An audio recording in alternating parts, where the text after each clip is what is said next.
John Brittas MP നമ്മോടൊപ്പം ചേരുകയാണ്. Shri John Brittas, India മുന്നണി രൂപീകരിക്കുന്നതിന് ഏറ്റവും പ്രധാനപ്പെട്ട പങ്കുവഹിച്ച മുന്നിൽ നിന്ന നേതാക്കളിൽ ഒരാളാണ് ഇപ്പോൾ വീണ്ടും NDA പാളയത്തിലേക്ക് BJP പാളയത്തിലേക്ക് പോയിരിക്കുന്നത്.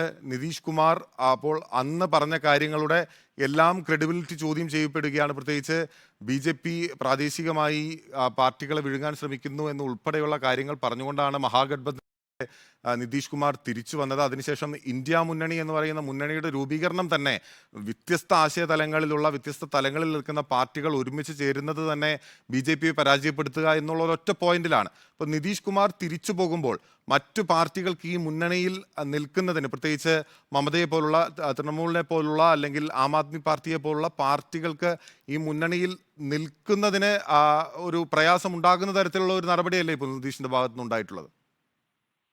അല്ല, ഇന്നിപ്പോ ബീഹാറിലുണ്ടായിരിക്കുന്ന സംഭവവാസങ്ങൾക്ക് പലതരത്തിലുള്ള സ്വാധീനമുണ്ട്. അതിലൊരു സ്വാധീനം സ്വാഭാവികമായിട്ടും അത് ഇന്ത്യ മുന്നണിയിലൊരു പ്രമുഖമായിട്ടുള്ള ഘടകകക്ഷി വിട്ടുപോയിരിക്കുന്നു. അതിന്റെ ഒരു ക്ഷീണം പ്രതിപക്ഷ നിരക്കുണ്ട് എന്നുള്ളത് വാസ്തവമാണ്.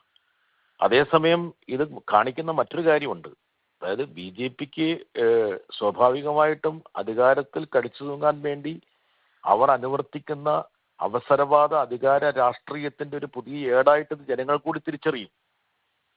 ബീഹാറിലെ മഹാഗഠബന്ധനില് JDU ഉണ്ടായിരുന്നില്ല ആദ്യം.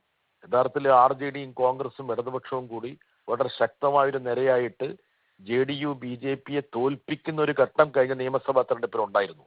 ഏതാനും സീറ്റുകളുടെ വ്യത്യാസത്തിലാണ് യഥാർത്ഥത്തിൽ ഈ പറഞ്ഞ മഹാഗഠബന്ധൻ പരാജയപ്പെട്ടത്. പിന്നീടാണ് സ്വാഭാവികമായിട്ട് നിതീഷ് കുമാർ ഇന്ത്യ സഖ്യത്തിന്റെ ഭാഗമായിട്ട് RJD പക്ഷത്തേക്ക് വന്നത്. പക്ഷെ ഈ പറയുന്ന രാഷ്ട്രീയം എന്നുള്ളത് കേവലം ഗണിതം മാത്രമല്ല, അതൊരു കെമിസ്ട്രി കൂടിയാണ്. ഗണിതത്തിന് സ്വാഭാവികമായിട്ട് ഒരു പാർട്ടി കൂടി BJP പക്ഷത്തേക്ക് പോകുമ്പോൾ BJPയുടെ ശക്തി വർദ്ധിക്കേണ്ടതാണ്.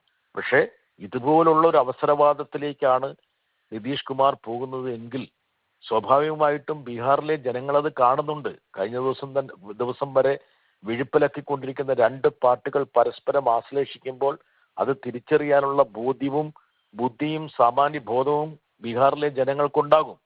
എന്തായാലും ഒരു കാര്യം വ്യക്തമാണ്, ഇപ്പോഴുള്ള നിര കൊണ്ട് തങ്ങൾക്ക് ലോക്സഭാ തെരഞ്ഞെടുപ്പ് ജയിക്കാൻ പറ്റില്ല എന്ന് BJP പ്രഖ്യാപിക്കുന്നതിൻ്റെ ഒരു ദൃഷ്ടാന്തം കൂടിയാണ്.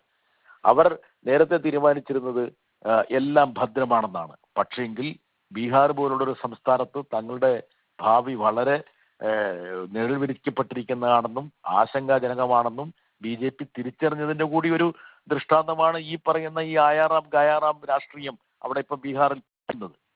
മാത്രവുമല്ല, പുറമേക്കെല്ലാം ജയിച്ചിരിക്കുന്നു എന്നൊരു ധാരണ സൃഷ്ടിക്കുന്നെങ്കിൽ പോലും ബംഗാളും ബീഹാറും കർണാടകയും മഹാരാഷ്ട്രയും തെലുങ്കാനയൊക്കെ തുറന്നിടുന്ന രാഷ്ട്രീയ വിധാനങ്ങൾ തങ്ങൾക്ക് അത്രത്തോളം സുഖകരമല്ല, ഗുണപ്രദമല്ല എന്നുള്ളൊരു തിരിച്ചറിവിലാണ് ഇപ്പോൾ എന്ത് വില കൊടുത്തും നിതീഷ് കുമാറിനെ കൂടെ നിർത്തണമെന്ന് BJP തീരുമാനിക്കുന്നത്.